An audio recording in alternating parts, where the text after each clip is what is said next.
Hello students, I am Ahad Hussain, your chemistry teacher. Hope you are very well. So this is your fifth lecture of chemical reactions and equations. So in last lecture we have started to make an equation more informative, in which two points are already discussed by us. So one was to indicate the physical states, okay, of the reactants and product, and second one was by indicating the heat change. So in this lecture we are going to start third point. What is that? Third point is to indicate the condition under which the reaction takes place.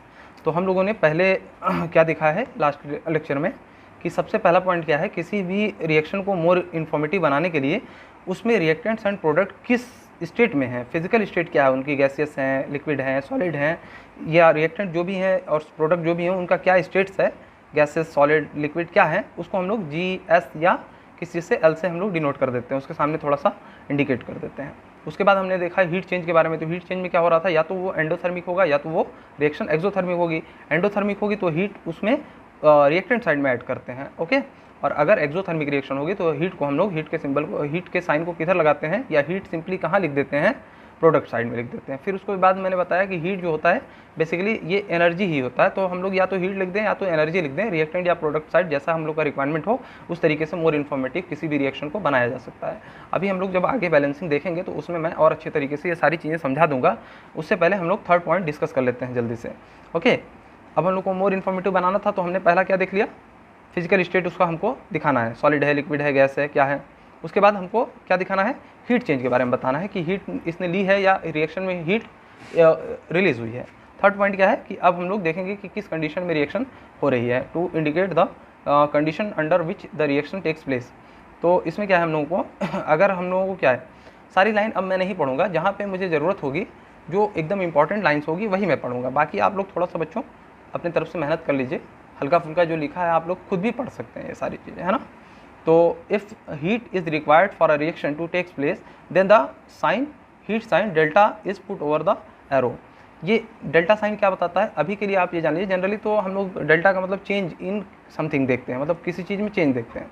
लेकिन chemistry में हम लोग generally इससे क्या मतलब निकालेंगे कि कहीं पे भी अगर हम किसी रिएक्शन में हीट की ज़रूरत है तो उसमें हम लोग इस डेल्टा साइन का यूज कर लेते हैं, ठीक है ना.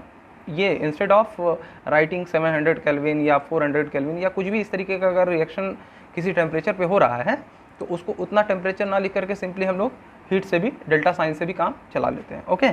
और अगर किसी रिएक्शन में कैटलिस्ट की ज़रूरत है तो कैटलिस्ट को या तो एरो के ऊपर या नीचे हम लोग लिख लेते हैं. जैसे हमारे पास एक आगे रिएक्शन आएगी पोटेशियम क्लोरेट, जो कि डिकम्पोज होकर के अगर हीट कर देते हैं तो टूट जाता है, KCl और ऑक्सीजन गैस देता है. तो इसमें हमको हीट की रिक्वायरमेंट होती है तो हम लोगों ने डेल्टा यहाँ लगा दिया.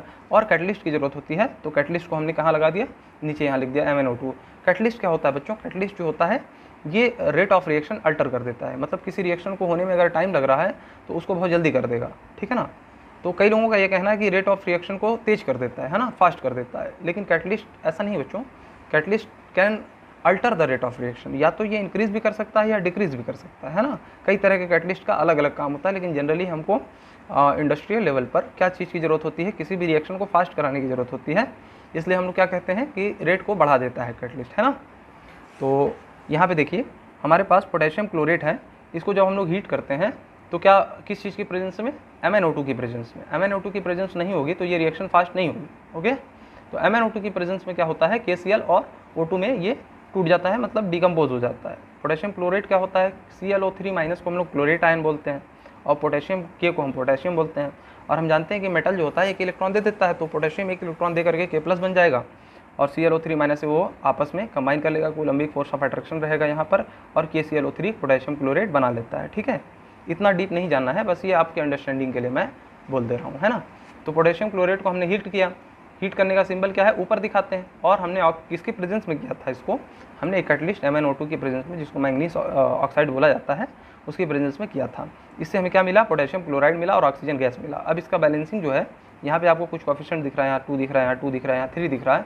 इसको हम लोग आगे समझेंगे, थोड़ा सा मैं यहीं पे बता दे रहा हूँ. तो सबसे पहले बच्चों हम लोगों का ये एम होना चाहिए कि जो सबसे ज़्यादा एटम किसी कंपाउंड में है तो उसको बैलेंसिंग करें। तो यहाँ पे तो सिर्फ एक ही कंपाउंड रिएक्टेंट में दिख रहा है, तो ये हमारी मजबूरी है कि इसी को बैलेंस करना है ना। नहीं तो कभी कभी क्या होता है कि 2-3 रिएक्टेंट्स भी होते हैं, 2-3 प्रोडक्ट्स भी होते हैं, तो उसमें हम लोग उस वाले कंपाउंड को लेते हैं जिसमें सबसे ज़्यादा एटम्स हों। ओके, तो अब हम लोग देखेंगे कि सबसे पहले किसको बैलेंस किया जाता है। सबसे पहले उस एटम को बैलेंस किया जाता है जिसमें ऑक्सीजन और हाइड्रोजन को छोड़ करके उस कंपाउंड को बैलेंस किया जाता है ना। कोई भी कंपाउंड हम ले रहे हैं जिसको बैलेंस कर रहे हैं, उसमें ऑक्सीजन और हाइड्रोजन को लास्ट में बैलेंस किया जाता है। ठीक है, तो अगर हम ये ना देखें, जैसे यहाँ पे सिंपली मैं लिख दे रहा हूँ कि जो KClO3 है ये क्या देगा, अगर हीट कर दें, इसको हम हीट कर दें किसके प्रेजेंस में, MnO2 के प्रेजेंस में अगर हीट कर दें मैंगनीज ऑक्साइड के, तो क्या देगा हमको, KCl देगा प्लस क्या देगा, ऑक्सीजन गैस देगा। ओके, अच्छा, इसको हम लोग मोर इन्फॉर्मेटिव कैसे बना सकते हैं। अभी हम लोग देखें कि पोटेशियम क्लोराइड किस में होता है, सॉलिड में होता है ना, तो S लगा देंगे इसके लिए। अच्छा, KCl किस फॉर्म में होता है, ये भी सॉलिड होता है, तो इसके लिए भी यहाँ पे S लगा देंगे, है ना। इसको मोर इन्फॉर्मेटिव बना रहा है। और अगर इसको हम क्या बना दें, G, यहाँ गैस लिख दें, तो हम लोग को पता चल जाएगा कि ये गैसियस फॉर्म में है ना। इसकी स्टेट क्या है, सबकी स्टेट यहाँ पे सिंबल के द्वारा हम लोग शो कर देते हैं, है ना। फिर हम लोग क्या दिखाते हैं, हीट चेंज। तो जनरली हीट को हम लोग या तो इधर लिख देते हैं या तो इधर लिख देते हैं, लेकिन सिंपली हम लोग इस सिंबल को भी लगा करके काम चला देते हैं। मतलब हमने हीट दी है ना। हीट देने का मतलब अगर यहाँ पे चाहते हैं हम KClO3 प्लस हीट, या कितना डिग्री सेंटीग्रेड ले रहा है वो भी लिख करके हम काम चला सकते हैं। तो सिंपल ये एक टाइप का इन्फॉर्मेशन दे सकता है कि हमने क्या लगा दिया, डेल्टा लगा दिया, इसका मतलब हमने कुछ रिएक्शन दी है, हीट दी है, इसका मतलब ये क्या है, एंडोथर्मिक रिएक्शन है। ओके, किसकी प्रेजेंस में हो रहा है, MnO2 की। अब बैलेंस कैसे करें, तो देखिए यहाँ पे पोटेशियम बैलेंस है, क्लोरीन बैलेंस है ना। लेकिन ऑक्सीजन देखिए यहाँ 2 है, यहाँ 3 है, यहाँ 2 है और यहाँ पे 3 है, यानी कि ऑक्सीजन को बैलेंस करने की जरूरत है। तो यहाँ 3 है, तो इधर इसके कोएफिशिएंट को 3 से आप मल्टीप्लाई कर दीजिए। ओके, अब कितना हो गया ऑक्सीजन, इधर 6 हो गया, इधर 3 है, इसका मतलब इसके भी कोएफिशिएंट को हम 2 से मल्टीप्लाई कर दें। इधर 2 से मल्टीप्लाई कर दिया, इधर 3 से कर दिया, तो इधर भी 6 ऑक्सीजन हो गया और इधर भी 6 ऑक्सीजन हो गया। लेकिन अब एक दिक्कत ये हो गई कि जैसे ही हमने ऑक्सीजन को बैलेंस किया, हमारा पोटेशियम और क्लोरीन अनबैलेंस हो गया। अब इधर देखिए 2 पोटेशियम और 2 क्लोरीन है, इधर 1 पोटेशियम और 1 क्लोरीन है। इसका मतलब यहाँ भी अगर हम 2 से मल्टीप्लाई कर दें तो हमारे पास 2 पोटेशियम 2 क्लोरीन, यहाँ भी 2 पोटेशियम 2 क्लोरीन हो गया, है ना। यहाँ पे 6 ऑक्सीजन हो गया, यहाँ भी 6 ऑक्सीजन हो गया, यानी ये रिएक्शन क्या हो गई, बैलेंस हो गई। अभी आगे इसको और अच्छे से हम लोग समझेंगे, फिलहाल के लिए आप लोग ये देख लीजिए, है ना। और इसको अगर लाइन बाय लाइन पढ़ना चाहते हैं तो एक बार आप लोग रीड कर लीजिए, ठीक है। जो इम्पॉर्टेंट होगा मैं पूरी लाइन बाय लाइन पढ़ूंगा, जो समझाने की ज़रूरत होगी उसको मैं तुरंत समझा करके आगे बढ़ दूंगा। वो थोड़ा सा आप लोगों का काम रहेगा, हल्का फुल्का जो रीडिंग है वो लगा लीजिएगा। अगर आप लोगों को ये तरीका नहीं समझ में आएगा, आप लोग हमें राइट कर दीजिएगा, लिख दीजिएगा कमेंट में कि सर मुझे लाइन बाय लाइन आप पूरा पढ़ के समझाइए। वैसे इतना ज़रूरत नहीं है बेटा, है ना, क्योंकि हम लोग को बहुत ज़्यादा पढ़ना है और सारी लाइन बाय लाइन अगर हम लोग चलते चलेंगे तो थोड़ा सा होगा, कोर्स कंप्लीट तो होगा ही, लेकिन आगे हम लोग को जो और चीज़ें समझनी है, जैसे थोड़ा सा एडवांस हम लोग को क्वेश्चंस करने हैं, तो उस सब के लिए भरपूर टाइम नहीं मिलेगा ना फिर हम लोगों को। तो इसलिए थोड़ा सा जो लेस इंपॉर्टेंट होगा, जो कम इंपॉर्टेंट होगी चीज़ें, उसको मैं थोड़ा सा आप लोगों पे छोड़ दूंगा कि आप लोग पढ़ लीजिए। बाकी समझाने का पूरा जो है मैं समझाते चलूँगा। ओके, अब देखिए मिथेनॉल और मिथाइल अल्कोहल। अच्छा, ये मिथेनॉल क्या होता है, तो हम लोग जानते हैं बच्चों कि ऑर्गेनिक केमिस्ट्री जब हम लोग पढ़ते हैं या कार्बन एंड इट्स कंपाउंड जब हम पढ़ेंगे 10th में ही, तो हम लोग जानते हैं कि एक कार्बन के लिए हम लोग रूट वर्ड यूज करते हैं मिथ, 2 कार्बन के लिए इथ, 3 कार्बन के लिए प्रॉप, 4 कार्बन के लिए ब्यूट, 5 के लिए पेंट, 6 के लिए हेग, 7 के लिए हेप्ट, 8 के लिए ऑक्ट, 9 के लिए नॉन। ये कुछ हम लोग को रूट वर्ड याद करने पड़ते हैं ना। 9 और 10 के लिए डेक, थोड़ा बहुत याद करना रहता है, ज़्यादा नहीं, है ना। और हम लोग आगे जो है हाइड्रोजन के अकॉर्डिंग उसको क्या बोलते हैं, एन, इन या आइन, इस तरीके का कुछ यूज करते हैं। जैसे हमारे पास क्या है, 1 कार्बन है और 4 हाइड्रोजन, तो ये मीथेन हो गया। 2 कार्बन है और 6 हाइड्रोजन है, तो इसको क्या बोलेंगे, इथेन। 3 कार्बन है और 8 हाइड्रोजन है, तो इसको क्या बोलेंगे, प्रोपेन। 4 कार्बन है और 10 हाइड्रोजन है, तो इसको क्या बोलेंगे, ब्यूटेन। ओके, इसका एक जनरल फार्मूला होता है CnH2n+2। ये फार्मूला होता है, जैसे मान लीजिए कितना भी कार्बन आप रख दीजिए, 6 कार्बन रख दीजिए, तो हाइड्रोजन कितना होना चाहिए, 2 × n, n क्या है, 6 है ना यहाँ पे, तो 2 × 6 कितना हो गया, 12, 12 + 2 14। ये इसका जनरली फार्मूला निकालने का तरीका होता है। तो इसको हम क्या बोलेंगे, इस कंपाउंड को हेक्सेन। ओके, तो मिथेनॉल क्या होता है, मुझे ये सिंपल सी बात अभी जानकारी छोटी सी उसमें देना था, मैं इसको एलेबोरेट में पूरा पढ़ाऊँगा बच्चों, आप लोग घबराइए नहीं। अब देखिए मिथेनॉल ऑल किस लिए लगाता है? अल्कोहलिक ग्रुप के लिए। अब हम लोग आगे चल के जब देखेंगे कार्बन एंड इट्स कंपाउंड, तो उसमें हम लोग समझेंगे कि अल्कोहल होता है कुछ फंक्शनल ग्रुप, अल्डिहाइड होता है, कीटोन होता है ना, और ईथर होता है, एस्टर होता है, ये सारे क्या है आपके फंक्शनल ग्रुप हैं, उसके लिए कुछ सफिक्स होते हैं, तो थोड़े बहुत ही पढ़ने हैं, बहुत ज़्यादा नहीं बच्चों। तो अल्कोहल के लिए हम लोग ऑल यूज करते हैं, OL। अल्डिहाइड के लिए अल यूज करते हैं, है ना, और कीटोन के लिए ओन यूज करते हैं, और एस्टर के लिए O8 यूज करते हैं ना, O8 यूज करते हैं, और ईथर के लिए इसी तरीके से सबका कुछ ना कुछ सफिक्स है। तो अल्कोहल के लिए अभी समझ लीजिए ऑल यूज करेंगे, है ना। तो आप एक चीज़ देखिए, मिथेनॉल का मतलब क्या है कि एक मीथेन है ना, मीथेन तो है ही, और कुछ उसके साथ अल्कोहलिक यानी OH ग्रुप जुड़ा हुआ है। लेकिन OH ग्रुप जुड़ने के लिए अब देखिए कार्बन की कितनी वैलेंसी होती है? 4। तो यहाँ मीथेन में तो 4 पहले से ही बनाया है, इसका मतलब ये OH जुड़ नहीं सकता ना डायरेक्टली, इसका मतलब एक हाइड्रोजन को यहाँ से निकलना पड़ेगा। अब यहाँ से एक हाइड्रोजन निकलेगा और OH ग्रुप क्या होगा, यहाँ पे लग जाएगा, है ना। यहाँ 4 हाइड्रोजन है और यहाँ पे 3 हाइड्रोजन यहाँ पे रह गया, और यहाँ पे क्या है OH ग्रुप लग गया। इसी को हम लोग क्या बोलते हैं? मिथेनॉल बोलते हैं, या और क्या बोल सकते हैं इसको? मिथाइल अल्कोहल बोल सकते हैं। आप इस चीज़ को समझ रहे होंगे बच्चों, अगर नहीं समझ में आ रहा तो कोई बात नहीं, हम लोग को कार्बन एंड इट्स कंपाउंड में ये अच्छे से पढ़ना है। ओके। मिथेनॉल और methyl alcohol is manufactured from carbon monoxide and hydrogen. अब कार्बन मोनोऑक्साइड क्या है? मोनो का मतलब क्या होता है? 1, डाई का मतलब 2, ट्राई का मतलब 3, ये सब चीज़ें आप लोग जानते होंगे। तो कार्बन मोनोऑक्साइड का मतलब एक कार्बन और एक ऑक्सीजन होगा, उसी को हम लोग कार्बन मोनोऑक्साइड बोलेंगे। कार्बन मोनोऑक्साइड क्या होता है? गैस होता है। इसको हम लोग जब हाइड्रोजन के साथ रिएक्ट करा देते हैं, कितने टेम्परेचर पे? 300 ATM प्रेशर और 300 डिग्री सेंटीग्रेड टेम्परेचर पे। किसकी प्रेजेंस में? जिंक ऑक्साइड प्लस CrO3, ठीक है ना। क्रोमियम ऑक्साइड और जिंक ऑक्साइड क्या है, ये मिल करके कैटलिस्ट का काम करेंगे। यहाँ पे क्या कंडीशन दिया? अगर ये कंडीशन नहीं रखेंगे तो ये रिएक्शन नहीं होगी, मिथेनॉल नहीं बनेगा। मिथेनॉल का यूज कहाँ होता है? जैसे जो लकड़ी वगैरह, आप फर्नीचर की दुकान पे जाएंगे, जो पॉलिश वगैरह होती है ना, उसमें इसका यूज होता है, और ये पॉइजनस होता है बच्चों, है ना। अल्कोहल मतलब ये नहीं है कि सारे के सारे अल्कोहल वही जो ड्रिंक करने वाला होता है वो तो इथेनॉल होता है, उसमें 2 कार्बन और 5 हाइड्रोजन और एक OH ग्रुप रहता है ना। यहाँ पे मिथेनॉल क्या है? ये अलग चीज़ हो गई, ये पॉइजनस है। इसको गलती से भी आप लोग टेस्ट करने की कोशिश ना करें, नहीं तो आप लोगों के लिए बहुत हार्मफुल हो जाएगा। तो CO प्लस H2 कोई भी ना करे आप लोग बच्चों, अभी तो बहुत छोटे हैं, ये सब बातें मतलब होनी ही नहीं चाहिए। अल्कोहलिक नहीं बनना चाहिए किसी को, ये सबसे बैड हैबिट होती है ना। वैसे भी ये पॉइजनस है, तो वो अल्कोहल भी पॉइजनस है आपके लिए, वो आपकी बॉडी को ख़राब कर देगा, हर चीज़ आपके जो है लीवर से लगाए किडनी तक सारी चीज़ें नष्ट कर देता है। तो सारे के सारे जो अल्कोहल है कहीं ना कहीं आपके लिए वो हार्मफुल है, तो दूर रहें। कभी भी लाइफ में आगे आप बड़े भी हो जाएं तो इस चीज़ से आप लोग एब्सटेन रखें, कभी भी उसको टच करने की कोशिश ना करें, ठीक है। ये भी खतरनाक है और वो भी खतरनाक है, गॉट इट। अब हम लोग कार्बन मोनोऑक्साइड और क्या कर रहे हैं? देखिए ये सारी लैंग्वेज में ये चीज़ें दी हुई हैं कि हमारे पास प्रेशर दिया हुआ है 300 ATM जो है। एटमॉस्फेरिक प्रेशर क्या होता है? ATM क्या होता है बच्चों? देखिए जो एयर है ना हमारे पूरी सराउंडिंग है ना, एटमॉस्फेयर में जो एयर है वो भी कुछ प्रेशर लगाती होगी, क्योंकि उसका भी कुछ वेट है। तो वो जितना प्रेशर लगाती है उसको हम क्या बोलते हैं? 1 ATM। लेकिन पूरे के प्रेशर को नहीं, 1 सेंटीमीटर क्यूब पर सी लेवल में कितना प्रेशर लगाता है कोई भी एटमॉस्फेयर, उसको हम क्या बोलते हैं? मतलब अपना एटमॉस्फेयर, उसी को हम अपना एटमॉस्फेरिक प्रेशर बोलते हैं, ठीक है ना। तो 300 एटमॉस्फेरिक प्रेशर पे ये रिएक्शन हो रही है, मतलब प्रेशर बढ़ाना पड़ रहा है तब ये रिएक्शन हो रही है, और 300 डिग्री सेंटीग्रेड टेम्परेचर रखना पड़ रहा है, ये कंडीशन है। तो इन दोनों चीज़ को हम लोग इन्फॉर्मेशन के तौर पे कहाँ लिख देते हैं? ऊपर, ठीक है ना। हम लोग ये कौन सा पॉइंट देख रहे थे? To indicate the condition under which the reaction takes place.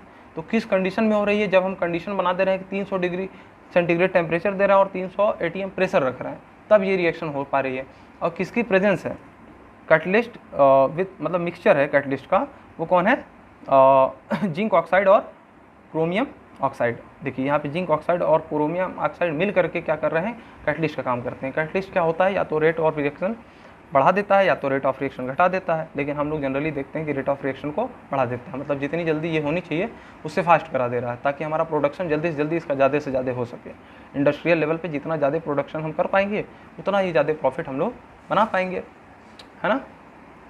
चलिए, तो इसकी सारी कंडीशन को इस तरीके से हम लोग दिखाते हैं। अब देखिए यहाँ पे गैसियस दिखा दिए, फिजिकल स्टेट शो कर दिए, यहाँ पे भी गैसियस दिखा दिए, ठीक है ना। यहाँ पे जो मिथेनॉल होता है वो लिक्विड फॉर्म में होता है ना, इसको भी हम कंडीशन दिखा दिए कि इसका क्या है, मतलब फिजिकल स्टेट क्या है। फिर दूसरा क्या था कि हीट चेंज के लिए या तो एंडोथर्मिक होता है या तो एक्सोथर्मिक होता है। एंडोथर्मिक मतलब रिएक्शन को हीट देनी पड़ेगी होने के लिए, एक्सोथर्मिक मतलब रिएक्शन में हीट खुद रिलीज हो रही है। दो ही तरह के रिएक्शन आपको मिलेंगे, है ना।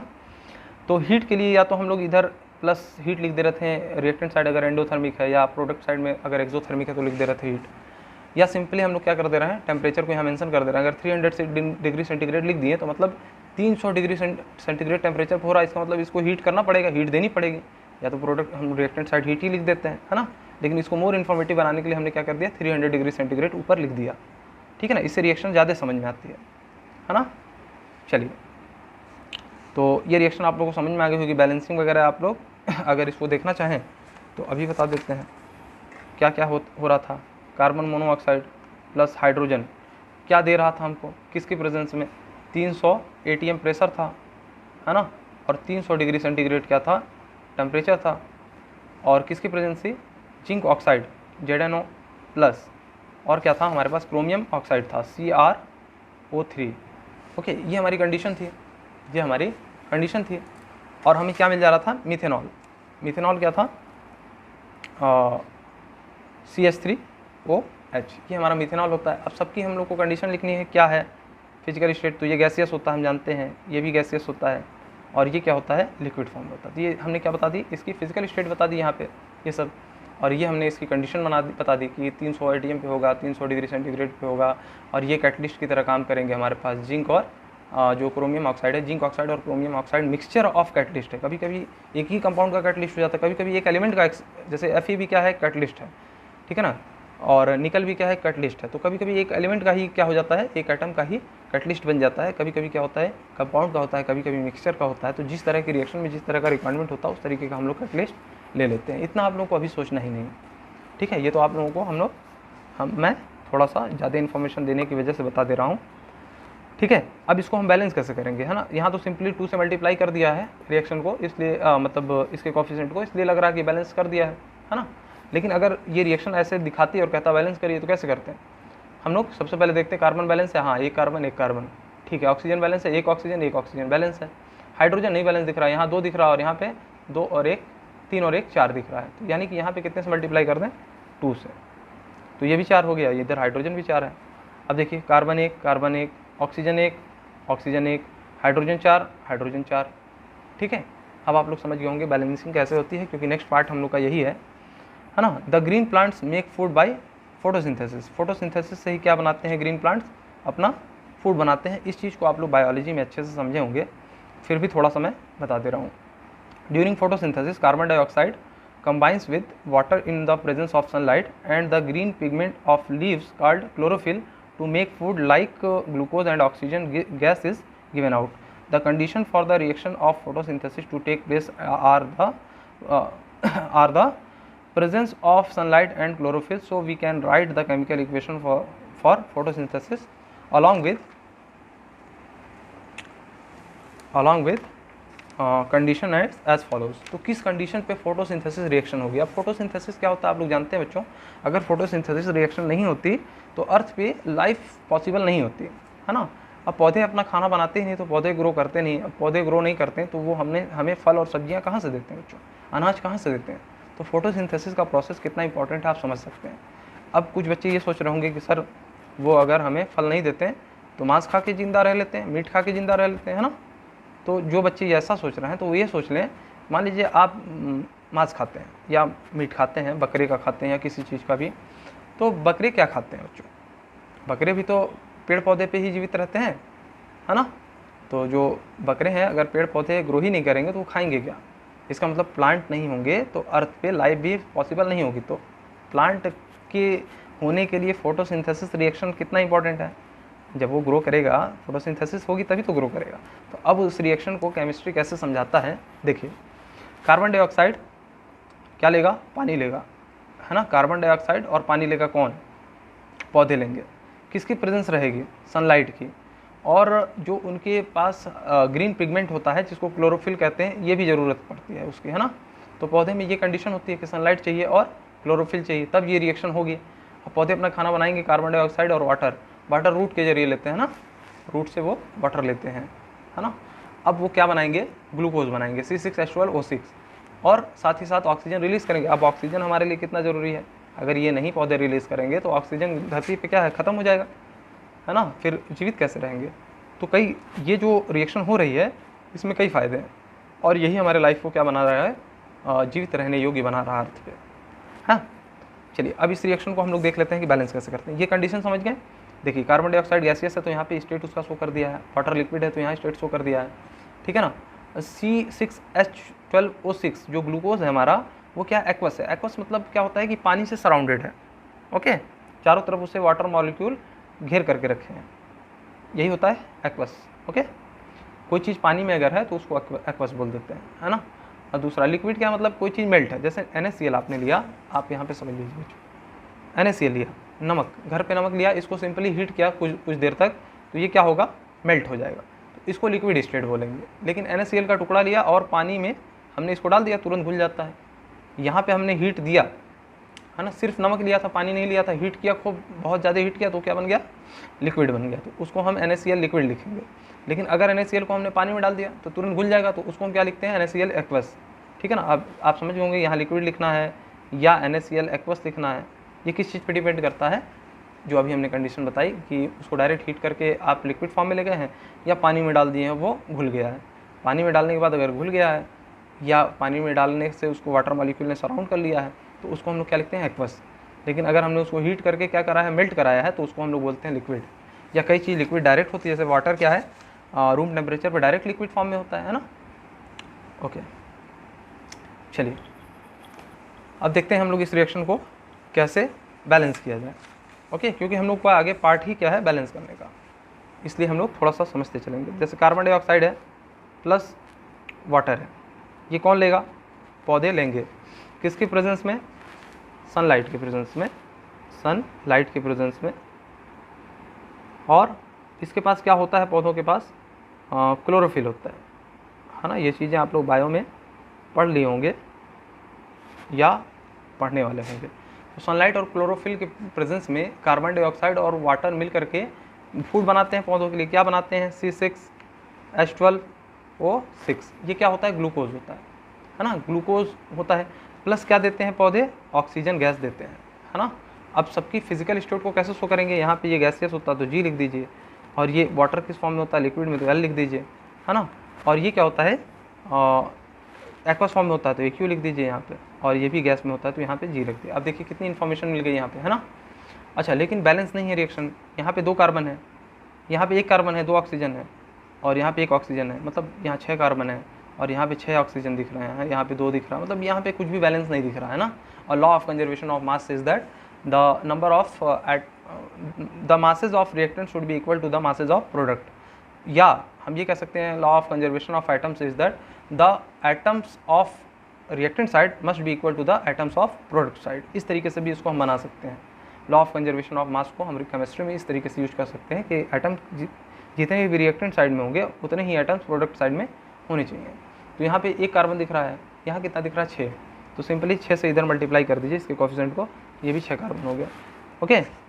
अब देखिए 6 कार्बन करते ही यहाँ पे कितने ऑक्सीजन हो गए, 12, ओके। 2 × 6, ये देखिए इंडेक्स को आप कोफिशिएंट से मल्टीप्लाई करते हैं तब उस आइटम का नंबर आता है, यानी 12 क्या है, ऑक्सीजन है, और यहाँ कितना है, 1 ऑक्सीजन, यानी 13 ऑक्सीजन है, ठीक है बच्चों। इधर कितने ऑक्सीजन है, इधर देखिए 6 ऑक्सीजन है और यहाँ पे 2, यानी कि यहाँ पे कितने हैं टोटल बच्चों, 6 to 8 ऑक्सीजन इधर है, इधर 13 ऑक्सीजन। और देखिए हाइड्रोजन यहाँ पे 2 है और यहाँ पे हाइड्रोजन कितना है, 12 है। तो आप एक काम करिए कि हाइड्रोजन को पहले बैलेंस कर दीजिए, ठीक है। यहाँ 2 दिख रहा है, यहाँ क्या दिख रहा है, 12, तो हाइड्रोजन को कितने से हम मल्टीप्लाई कर देंगे, 6 से, 6 × 2 12। अच्छा, अब आप लोग ऑक्सीजन पे आइए, लास्ट में ऑक्सीजन पे आइए, देखिए कितने ऑक्सीजन है यहाँ पे, 6 × 2 12, 12 और 6 कितना हो गया, 18, इधर 18 ऑक्सीजन आपको दिख रहा है। हाइड्रोजन तो आपका बैलेंस हो गया, 12 इधर है, 12 इधर है ना। कार्बन भी बैलेंस हो गया, 6 इधर हो गया, 6 इधर हो गया। अब क्या दिख रहा है, ऑक्सीजन, ऑक्सीजन कितने हैं, 12 और 6 18, और इधर कितने ऑक्सीजन दिख रहे हैं, 6 2 8, यानी कि इधर 18 बनाने के लिए यहाँ तो 6 है, यहाँ भी 6 से मल्टीप्लाई करना पड़ेगा, है ना। यहाँ क्यों नहीं किया, क्योंकि यहाँ कुछ करते तो अभी सब डिस्टर्ब हो जाता है ना, इसलिए यहाँ पे 6 और 2 करते ही हमारे पास क्या हो जाएगा, 6 12 यहाँ पे ऑक्सीजन हो गया, 6 यहाँ हो गया, 18 इधर भी 6 यहाँ थे, क्या होगा, यहाँ पे 6 हैं और 12 यहाँ पे 18, दोनों साइड ऑक्सीजन भी बैलेंस हो गया। अब सारे आइटम को आप लोग मिला लेंगे तो देखेंगे कि सारे के सारे आइटम बैलेंस हो गए। इसको बोलते हैं hit and trial method. Hit and trial method कई मेथड से हम लोग बैलेंस कर सकते हैं। जब कोई रिएक्शन नहीं बैलेंस होती है तो उसके लिए हम लोग आगे जब 11th में पढ़ेंगे रेडॉक्स रिएक्शन, तो उसमें कई मेथड डिस्कस होते हैं, आयन इलेक्ट्रॉन मेथड, फिर आपका ऑक्सीडेशन नंबर मेथड, है ना। मैंने इस बात को शायद पहले भी डिस्कशन किया है। इसको आगे हम लोग अगर समय से हम लोग का कोर्स हो जाता है और हम लोग काफ़ी चीज़ें जो भी मतलब क्वेश्चन आंसर है कर लेंगे, तो हम लोग आगे इस चीज़ को भी देख लेंगे कि एक एडवांस मेथड होता है POAC, principle of atomic conservation. उससे कितनी बड़ी भी रिएक्शन होगी बच्चों, बहुत आसानी से हम लोग बैलेंस कर सकते हैं। अब आप आ जाइए, सारी इतनी जानकारी के बाद हम लोगों ने ये देख लिया कि to make an equation more informative, इसमें हम लोग क्या कर सकते हैं कि फिजिकल स्टेट क्या है वो बता सकते हैं, हीट चेंज क्या है उसको कैसे लिखा जाए, किस कंडीशन में हो रही है, मतलब कितना टेम्परेचर या कितना प्रेशर दिया जा रहा है कि रिएक्शन हो रही है। इस सारी इन्फॉर्मेशन को लिखने का कुछ तरीका है। उसको समझने के बाद अब हम लोग आ जाते हैं अपने इम्पॉर्टेंट एग्जाम्पल और on writing a balanced chemical equation. तो इसमें स्टेप बाय स्टेप दिया हुआ है बच्चों, है ना। तो आप ये स्टेप बाय स्टेप पढ़िए। मैं जिस तरीके से आपको बैलेंस करने के लिए बता रहा हूँ आप उस तरीके से करिए, ठीक है ना। अब इतना लेंदी मैं पूरा अगर कराता जाऊँगा तो बहुत टाइम लगेगा बच्चों। आप एक को अच्छे से पढ़ लीजिए और बाकी को आप लोग करते जाइए, या मैं बता ही दे रहा हूँ, एक सिंपली बता दे रहा हूँ, उसके बाद मैं जो है डायरेक्ट करता जाऊँगा, आप लोग समझते चलेंगे। First step, we should remember the following 4 steps for writing equations for the chemical reaction. हम लोग को क्या है, कुछ स्टेप्स ध्यान में रखने हैं किसी भी रिएक्शन को बैलेंस करने के लिए या किसी भी इक्वेशन को बैलेंस करने के लिए। फर्स्ट स्टेप क्या है, write down the chemical reaction in the form of a word equation keeping the reactants on the left side and the product on right side.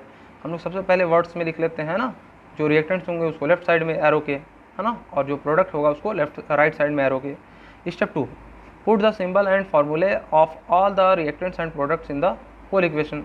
तो पूरा का पूरा फार्मूला लिखेंगे पूरे इक्वेशन में, है ना। चलिए अभी मैं बताऊंगा। Third step, balance the equation by multiplying the symbols and formulae by the smallest possible figure. सबसे कम मतलब नंबर से मल्टीप्लाई करने में अगर बैलेंस हो जाता है, जितना लीस्ट नंबर से मल्टीप्लाई करने में बैलेंस हो जाता है उतना हम लोग मतलब लीस्ट पॉसिबल नंबर से मल्टीप्लाई करके बैलेंस करने की कोशिश करेंगे, है ना। अच्छा, फिर क्या है, fourth step, if possible make the equation more informative by indicating the physical state of the reactant and product, by indicating the heat change in if any taking place in the reaction, and by indicating the condition under which the reaction takes place. If however you do not have sufficient information regarding the physical states, heat changes and condition of the reactions, this step may be avoided. अच्छा ठीक है बच्चों, चलिए ये सारी चीज़ें हम लोग पढ़ लिए हैं। डायरेक्ट हम लोग एग्जाम्पल पे आते हैं और अच्छे से समझते हैं कि क्या होगा। Keeping this points in mind let us solve some problems now. तो प्रॉब्लम क्या है, हमको इस तरीके से दिया हुआ है, क्या बोल रहा है, right a balance equation for the following reaction. कुछ रिएक्शन हमको दी हुई है, उसके लिए क्या बोल रहा है कि इक्वेशन को बैलेंस करिए। Methane burns in oxygen to form carbon dioxide and water. अब ये वर्ड में दिया हुआ है, ठीक है ना। मीथेन बर्न तो कोई भी चीज़ ऑक्सीजन के प्रेजेंस में होगी ना, तो मीथेन क्या होता है, CH4, ये हमने बताया था आपको। तो CH4 को जब O2, ऑक्सीजन क्या होता है O2, तो जब प्रेजेंस में हम मतलब हीट कर देंगे तो क्या होगा, कार्बन डाइऑक्साइड और वाटर मिलेगा। तो इसका सबसे पहले आपको फार्मूला याद होना चाहिए। तो यहाँ पे फार्मूला देखिए, फार्मूला मीथेन CH4 है, ये सारी चीज़ें आपको पता होनी चाहिए। ऑक्सीजन का फार्मूला क्या है, O2 है, कार्बन डाइऑक्साइड का फार्मूला क्या है, CO2 है, और वाटर का फार्मूला क्या है, H2O है। इतना सिंपल इन्फॉर्मेशन होती है बच्चों के पास, ठीक है ना, और अगर नहीं है तो आपको होनी चाहिए, ठीक है। सेकेंड, अब हम क्या देखते हैं, writing the formula of all the substance in the above word equation to get it. मतलब जो दिया हुआ है ऊपर उसको हम लोग अब इक्वेशन के फॉर्म में लिख लेंगे, है ना। अब ये जो वर्ड में दिया हुआ था, ये देखिए ये वर्ड में दिया था, तो इसको रिप्लेस कर देंगे। मीथेन की जगह CH4 हो गया, ऑक्सीजन की जगह O2 हो गया, कार्बन डाइऑक्साइड की जगह CO2 हो गया, और वाटर की जगह H2O हो गया। बात इतनी समझ में आ गई बच्चों। अब ये हमारा इक्वेशन बन गया, ठीक है। Let us count the number of various items in the reactants and product. या तो आप लिख करके काउंट कर लीजिए या तो मन में ही काउंट कर लीजिए, है ना। यहाँ देखिए नंबर ऑफ कार्बन रिएक्टेंट में, यहाँ रिएक्टेंट साइड के आइटम्स को लिखेंगे, यहाँ प्रोडक्ट साइड के आइटम्स को लिख दे रहा है ना।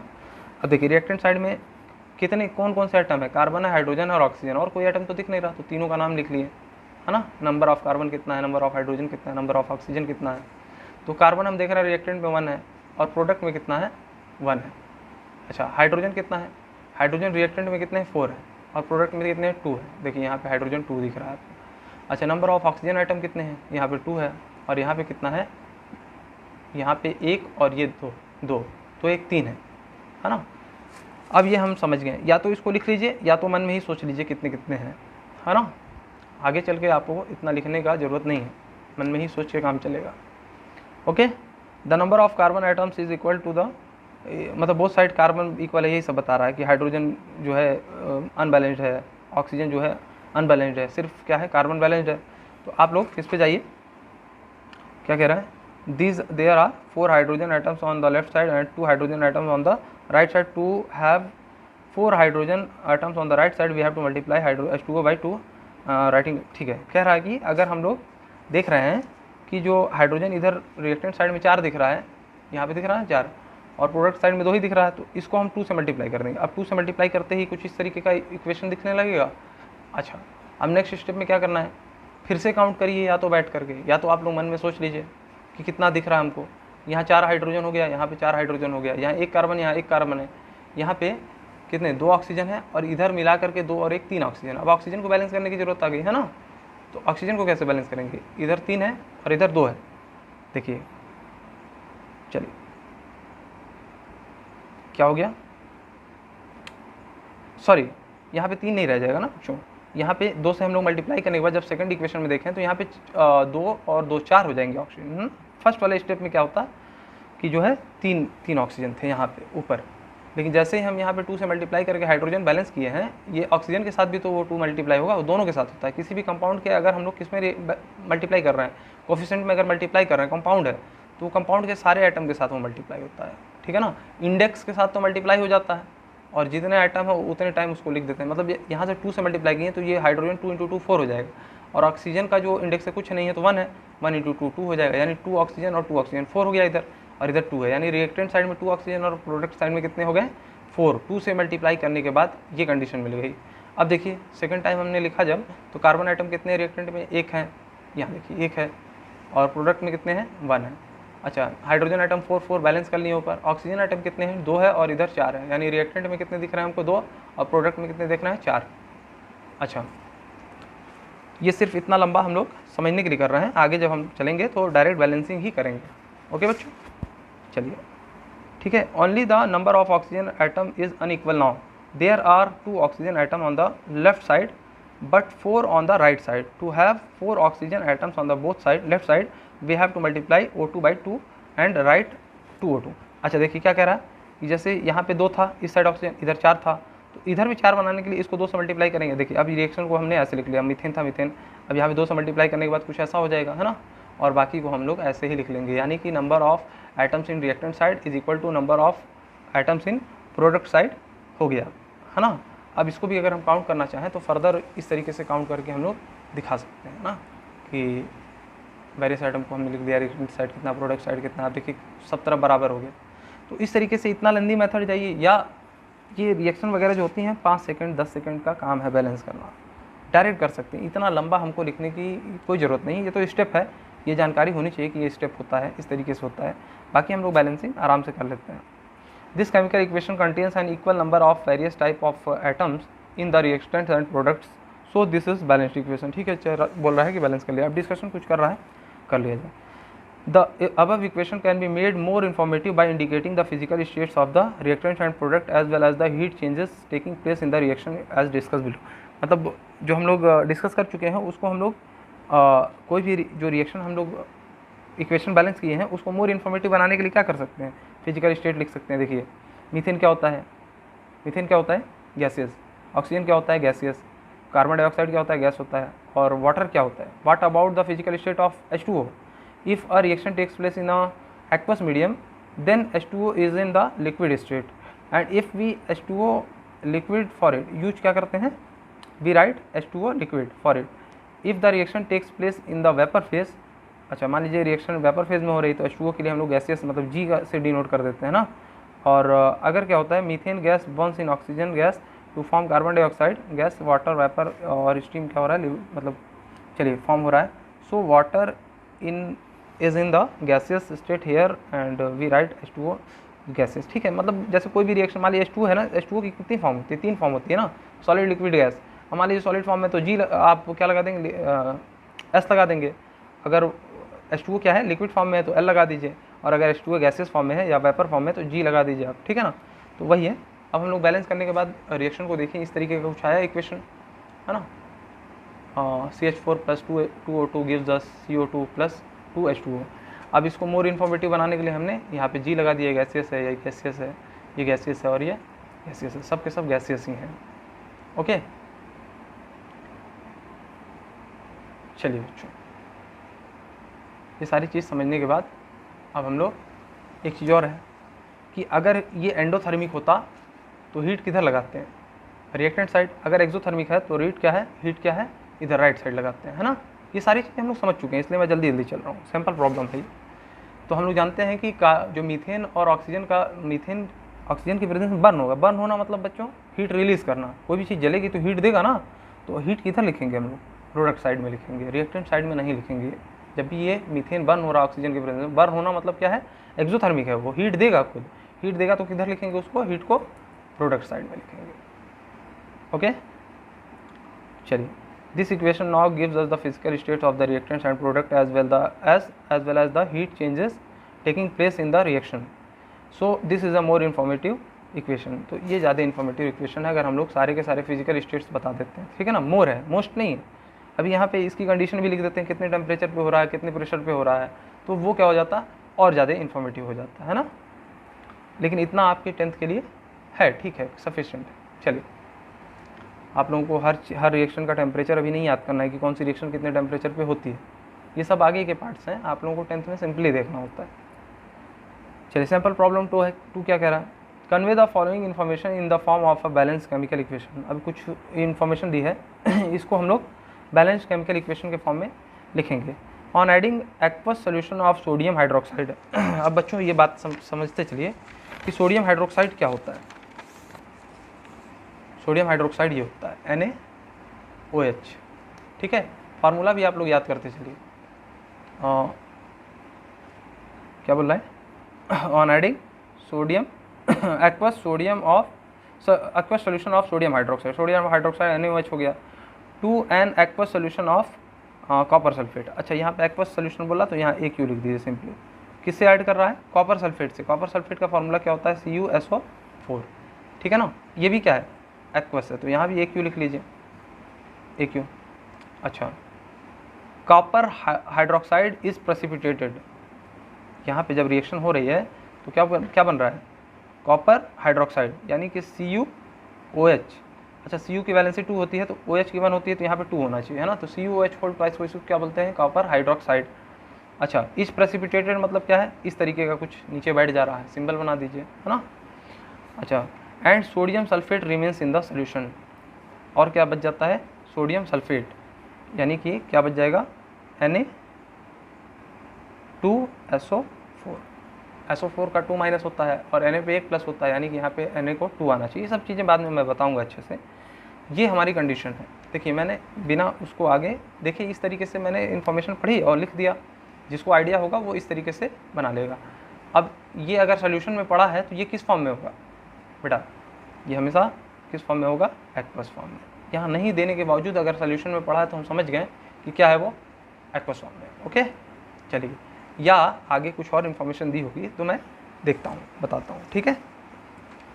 ये जो भी हमारे पास कंडीशन रखा उसके हिसाब से हमने लिख लिया वर्ड्स में। कॉपर सल्फेट किसके साथ रिएक्ट कर रहा है, सोडियम हाइड्रोक्साइड के साथ। एडेड मतलब रिएक्ट करना, उसके साथ क्या दे रहा है, कॉपर हाइड्रोक्साइड दे रहा है और हमको सोडियम सल्फेट दे रहा है। तो फार्मूला सबका जानना हमको जरूरी है। कॉपर सल्फेट का क्या होता है, CuSO4 होता है, और सोडियम हाइड्रोक्साइड NaOH होता है। कॉपर हाइड्रोक्साइड CuOH का होल ट्वाइस होता है, सोडियम सल्फेट Na2SO4 होता है ना। ये सारी चीज़ें मैंने बता दी। अब ये अगर फार्मूला मालूम है तो यहाँ पे आप वर्ड इक्वेशन को रिप्लेस कर सकते हैं इससे, सिंबल्स से, इसके जो है कंपाउंड के फार्मूले से। तो हमने रिप्लेस कर दिया। अब रिप्लेस किया तो क्या पाया, CuSO4 plus NaOH gives us CuOH का होल ट्वाइस प्लस Na2SO4। ये क्या है, कॉपर सल्फेट, ये क्या है, सोडियम हाइड्रोक्साइड, ये क्या है, कॉपर हाइड्रोक्साइड, और ये क्या है, सोडियम सल्फेट। अब हम लोग को बैलेंस करने की जरूरत है। देखिए क्यों जरूरत है, यहाँ पे एक कॉपर है, यहाँ एक कॉपर है, यहाँ पे एक सल्फर है, यहाँ एक सल्फर है, लेकिन सोडियम एक है यहाँ पे, यहाँ 2 है, ऑक्सीजन देखिए, हाइड्रोजन देखिए, सब चीज़ देखेंगे तो कुछ ना कुछ अलग दिखेगा। ऑक्सीजन कितने हैं, 1 और 4, 5 हैं इधर, इधर 2 और 4 कितने हो गए, 6, इधर 5 है, इधर 6 है ऑक्सीजन। हाइड्रोजन देखिए यहाँ 2 है और यहाँ 1 है हाइड्रोजन, यानी कि अनबैलेंस्ड है इक्वेशन। अब इसको बैलेंस करने के लिए वही आप मेथड अपनाइए, या आप लोग हीट एंड ट्रायल से आपको मैं करने का तरीका बता दे रहा हूँ, ठीक है ना। चलिए एक बार और अच्छे से मैं इस रिएक्शन को आप लोगों को लिख के बता रहा हूँ। देखिए CuSO4 किस फॉर्म में होगा, ये एक्वस प्लस NaOH, ये किस फॉर्म में होगा, ये भी एक्वस होगा, है ना। क्या देगा हमको, CuOH का होल ट्वाइस, ठीक है, और क्या देगा हमको Na2SO4, ठीक है। अच्छा ये क्या था, हमारा प्रेसिपिटेट था ना, तो प्रेसिपिटेट के लिए ये साइन यूज करते हैं, और इसके लिए हमने क्या बोला कि सोल्यूशन में रह गया, इससे हम लोग को इन्फॉर्मेशन निकाल लेना है कि ये एक्वस है, ठीक है। बात समझ में आ गई। अब हम लोग बैलेंस कैसे करेंगे, देखिए Cu यहाँ पे है, Cu यहाँ पे है, छोड़ दीजिए, ओके। एक सल्फेट इधर है, SO4 को पूरा देखिए, एक सल्फेट इधर भी है, सोडियम यहाँ कितने हैं, 2, तो इधर भी सोडियम 2 होने चाहिए, तो आप सोडियम पे यहाँ पे सिंपली 2 लगा लीजिए। इतना ज़्यादा लेंदी मेथड नहीं जाना है, हम लोग को डायरेक्ट करना है, ठीक है। तो 2 सोडियम इधर हो गया, 2 सोडियम इधर हो गया, यानी कि सल्फेट बैलेंस हो गया, सोडियम बैलेंस हो गया, है ना, कॉपर बैलेंस हो गया। अब बचा क्या, ऑक्सीजन पे चले आइए। ऑक्सीजन इधर कितनी हो गई, 1 यहाँ दिख रहा है ना, 2 से मल्टीप्लाई है, यानी 2 ऑक्सीजन यहाँ हो गई और 4 इधर, 6 हो गई। यहाँ पे ऑक्सीजन देखिए 2 यहाँ पे है और 4 यहाँ पे, 6 हो गया, ओके। हाइड्रोजन देख लीजिए, हाइड्रोजन इधर साइड कितना है, रिएक्टेंट साइड, ये एक हाइड्रोजन 2 से मल्टीप्लाई है ना, 2 हाइड्रोजन इधर हो गया और 2 हाइड्रोजन यहाँ हो गया, 2 बराबर हो गया ये, ठीक है ना। रिएक्शन बैलेंस हो गई। अब देखिए कितना जल्दी हो गया, हम लोग को इतना लंबा मेथड करने की कोई ज़रूरत है, कोई ज़रूरत नहीं, फटाक से हो जाता है बच्चों, ठीक है। बस स्टेप्स जानना ज़रूरी होता है, ठीक है। चलिए नेक्स्ट रिएक्शन हम लोग देख लेते हैं। अब जल्दी जल्दी हम लोग बैलेंस करके समझते चलेंगे। आप लोगों को पढ़ना होगा तो मैं आप लोगों को फिगर तो दिखाई दे रहा हूँ, आप लोग पढ़ के समझ लीजिए, ठीक है। चलिए आपको मैं पूरा एक बार पॉज करके अगर देखना होगा किस तरीके से हुआ स्टेप, तो ऐसे कर दे रहा हूँ, पॉज करके आप लोग पढ़ लें, ठीक है।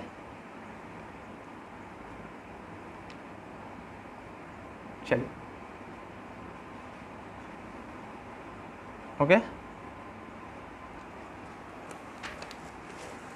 अब आ जाइए नेक्स्ट प्रॉब्लम पे।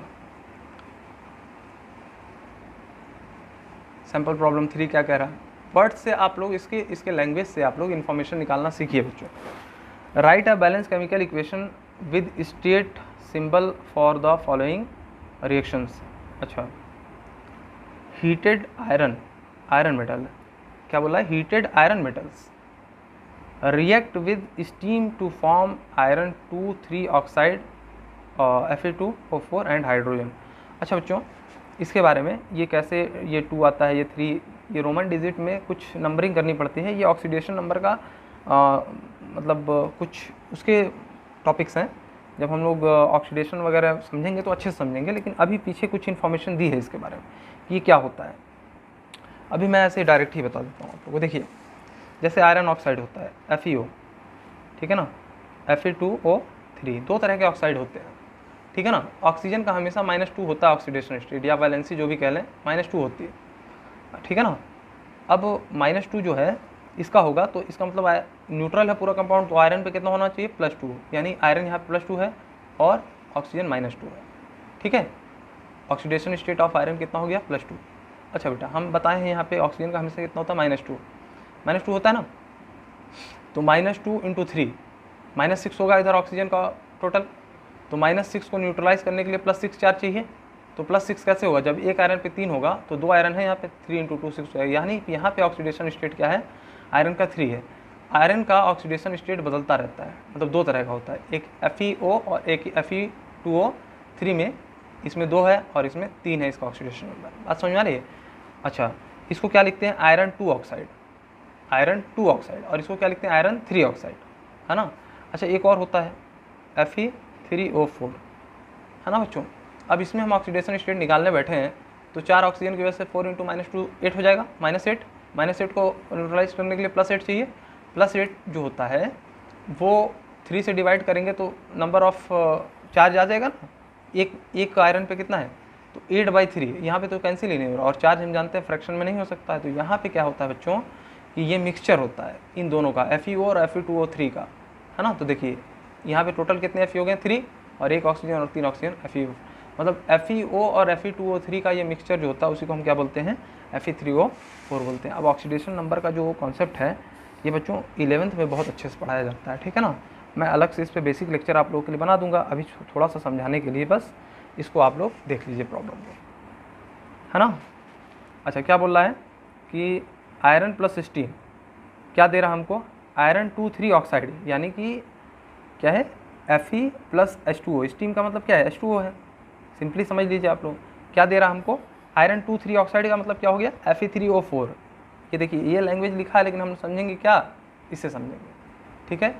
अगर ये नहीं भी लिखा होता Fe3O4 तो हम लोग आयरन 2,3 ऑक्साइड से समझ जाते हैं कि वो Fe3O4 की बात कर रहा है। यहाँ पे तो दे दिया है, 10th लेवल पे आपको ऐसा नहीं कन्फ्यूज करेगा कि ये चीज़ ना देंगे, कोई घबराने की ज़रूरत नहीं है। वो तो मैं समझाने के लिए उतना बता दिया, उतना नहीं भी समझाता तो भी कोई बात नहीं बच्चों, डायरेक्ट आपका हो जाता। This reaction can be written in the form of word equation, iron plus steam, iron का सिंबल क्या होता है Fe, स्टीम H2O, क्या देगा आयरन 2,3 ऑक्साइड यानी कि Fe3O4 प्लस हाइड्रोजन गैस यानी H2 देगा, ठीक है। यहाँ देख लीजिए उसी सेम जो हमारी वर्ड इक्वेशन है उसको हमने सिंबल के फॉर्म में हमने डिनोट कर लिया, आयरन की जगह Fe लिख दिया, स्टीम की जगह H2O लिख दिया, और 2,3 ऑक्साइड की जगह आयरन 2,3 ऑक्साइड के लिए Fe3O4 रख दिया, और हाइड्रोजन की जगह हाइड्रोजन। अब इसको बैलेंस कैसे करेंगे बच्चों, बैलेंस करने के लिए आप देखिए कि कौन से कंपाउंड में सबसे ज़्यादा एटम है, यहाँ मिल गया आपको, ठीक है। अब ऑक्सीजन और हाइड्रोजन को छोड़ करके बैलेंस करना स्टार्ट करिए सबसे पहले। तो यहाँ पे 3 अगर आयरन है तो इधर कितने होने चाहिए 3। अब इसको मैं आप लोगों को पेपर पे करके ही दिखाता हूँ। देखिए मेरा अप्रोच क्या होता है, हिट एंड ट्रायल में सबका अप्रोच अलग अलग हो सकता है बच्चों, है ना। हो सकता हो कि आप दूसरे तरीके से करें और आपका आंसर भी आ जाए। तो यहाँ पे आयरन है प्लस H2O है, क्या दे रहा है हमको, क्या दे रहा है बच्चों Fe3O4, और साथ ही साथ क्या लिबरेट कर रहा है हाइड्रोजन गैस। बात समझ में आई, ये रिएक्शन है हमारे पास।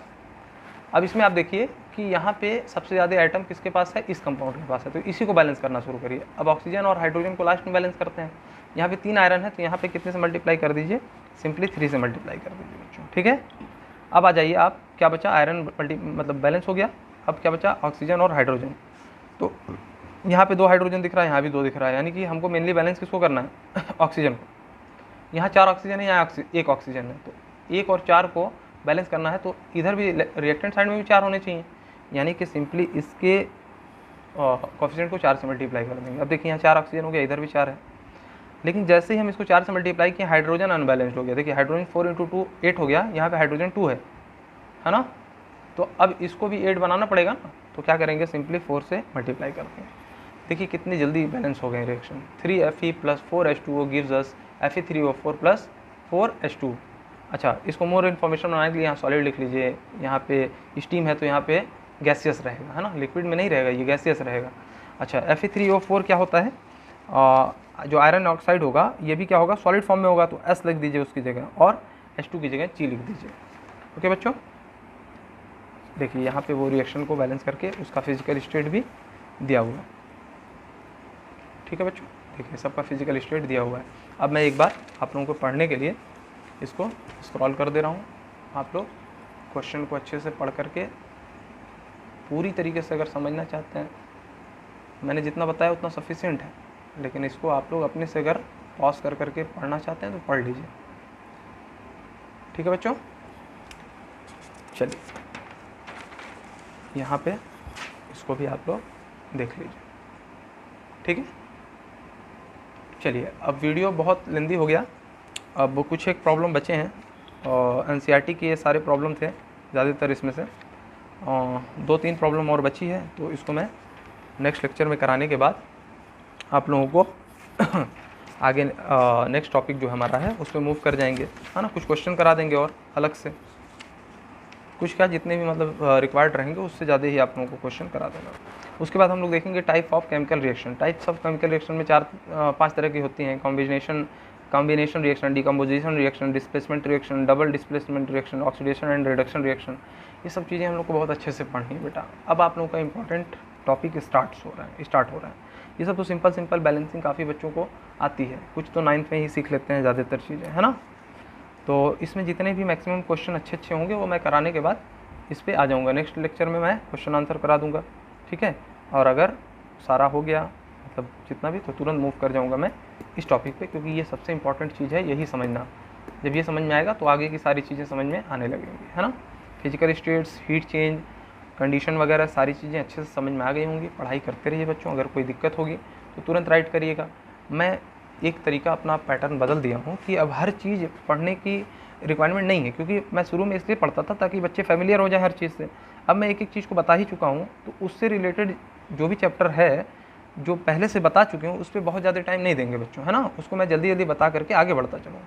अब जैसे नेक्स्ट चैप्टर मैं स्टार्ट करूँगा तो उसमें फिर से मैं स्टार्टिंग में पूरा का पूरा लाइन बाय लाइन चलूँगा, लेकिन उसके बाद जैसे ही मुझे लगेगा कि अब बच्चे थोड़े से समझदार इस चैप्टर में हो गए हैं और काफ़ी टर्म समझने लगे हैं, उसके बाद मैं थोड़ा सा फास्ट मूव करूँगा और समझाते हुए आगे बढ़ जाऊँगा और स्क्रॉल कर दूँगा, आप लोग रीड कर लीजिएगा, ठीक है बच्चों। पढ़ाई करते रहिए। और लॉकडाउन है बच्चों, लॉकडाउन का पूरा फ़ायदा उठाइए। यहाँ पे हम लोग जानते हैं कि स्कूल में भले ही इतना टाइम ना मिले, लेकिन यहाँ पे भरपूर टाइम होता है। हम लोग स्लोली आराम से थोड़ा सा एवरेज पढ़ाई करते हुए आगे बढ़ेंगे तो हम लोग बहुत अच्छा मार्क करेंगे। फाइनल जो हमारा एग्ज़ाम होगा उसमें बहुत अच्छा मार्क लाएंगे, ठीक है। धन्यवाद।